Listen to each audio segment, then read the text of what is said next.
dahab balaas abka dahab balaas waxaa lagugu soo kordhiyey inaad si toosa telefoonkaaga lacag uga diri karto waddamada Kenya iyo Uganda adigoo lacagaha uga diraya M-Pesa ama MTN.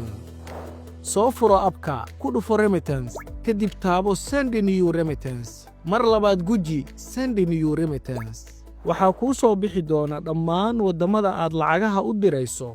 Si aad M-Pesa u dirto, ku dhufo Kenya, kadib dooro Mobile Money Transfer.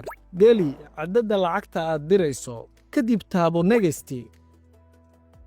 Halkan geli macluumaadka qofka aad lacagta u dirayso. Purpose of income-ka ka dooro ujeeddada aad lacagta u dirayso. Tusaale, family support, investment iyo wixii la mida. Source of income-ka ka dooro hanaanka lacag dirista sida salary iyo wixii la mida. Ugu dambayn, taabo Next.